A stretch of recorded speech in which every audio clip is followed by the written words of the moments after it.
Ielts listening test. Short answers. Listen, then answer the questions. Good evening, everyone. Thanks very much to Monica for that introduction. As she said, my name's Carl Ragg, and as you can probably tell from the uniform, I'm a policeman. I was invited to give this talk after a conversation with the student union I had at a meeting of the Crime Victims Association, for which I work on a part-time basis as an advisor. I feel it's vital for the police force to show an active interest in the feelings and experiences of victims of crime. It helps us to help people who are in the unfortunate situation of having a crime committed against them, and it keeps us focused on the importance of preventing crime from occurring in the first place. And that's why I'm glad the Students' Union has asked me to come to the campus tonight. By putting on events like this, they show they take these issues seriously. If you only read the newspapers and watch the TV, you'd think that the most common crime committed against students is rape. Thankfully, this is not true, and it's rare on this campus, although of course just one case is too many. The most common crimes committed are physical attacks, generally in pubs and clubs, but by far the most often reported crimes involve burglary of student accommodation or stolen mobile phones and laptops on campus. This is extremely unpleasant, but at least it very rarely involves any personal injury to the victim. I mentioned the media's coverage of crime. You've probably read that for certain offences, crime rates have risen dramatically over the past few years in society as a whole, and nobody would expect journalists to be focusing on any improvements. Good news doesn't tend to make the headlines. Any university is part of society, and there's no doubt that crime is a fact of life. Still, crime has actually fallen on campus over the last 5 years, and I think that's largely thanks to the university authorities and the Students' Union increasing crime education activities such as this, and by putting in better lighting and changing the design of some of the more isolated parts of the campus. Surveys show, however, that students worry more than ever about crime. This is completely understandable given the media hype that there is about crime. As I mentioned before, although crime rates are down, as soon as a serious crime occurs, it is all over the front pages and the lead story on the news. There's no way they would report good news about an increase in the number of police officers patrolling campus, or that 99.9% of students never fall victim to a serious violent crime. That's not news that sells. I'm most certainly not saying that nobody should worry and that you should walk around at all hours of the night in dark passageways with nothing to fear. What we do advise people is that a good dose of common sense is the best deterrent.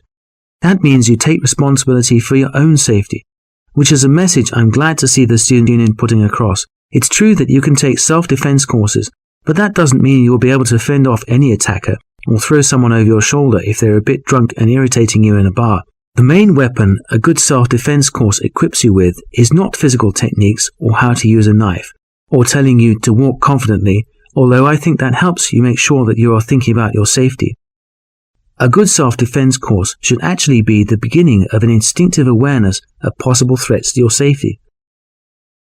So as students on campus, what practical measures can you take to maximize your personal security? Well, you could just sit at home with 10 other friends, with all the doors and windows closed, ready to call the police whenever you hear an unfamiliar sound. But life wouldn't be that much fun for you. Let's take a specific everyday situation.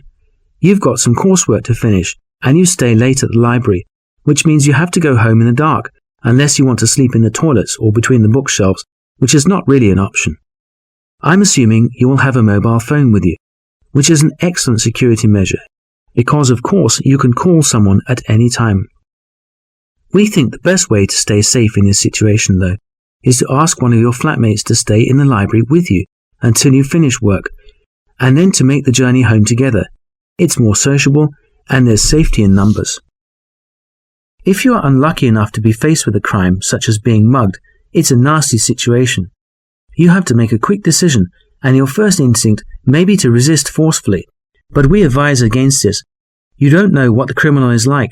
You could run away, but often people won't help you if you're running away from somebody. It's a confusing situation, and nobody really knows what to do. If possible, therefore, we recommend asking for help from passers-by. This may involve screaming for help, grabbing someone, and asking them to call the police. But whatever you do, try to seek help if it seems possible.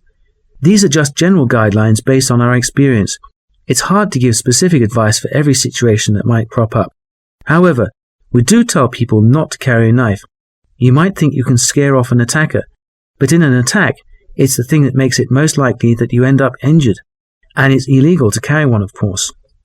I always feel a little uneasy about giving these talks, because there's a fine line between trying to make people aware of the dangers of living, working, and socializing on campus, which can't be protected like an army base, and, like any place in society, can never be 100% safe. Your university careers should be the best years of your lives, but don't forget, there's no wall around the place keeping out anyone wanting to commit crime. Still, in general, the good news is that the crime you'll most likely come across is somebody copying your essay, which is illegal but not physically dangerous. So that's the end of my talk. Thanks for listening. And don't forget, the police take crime very seriously, so please don't be afraid to contact us with any questions or concerns. The Student Police Liaison Officer is WPC Linda Smith, and she's based in the office next to the Student Union shop. Thanks again, and have an enjoyable and safe evening.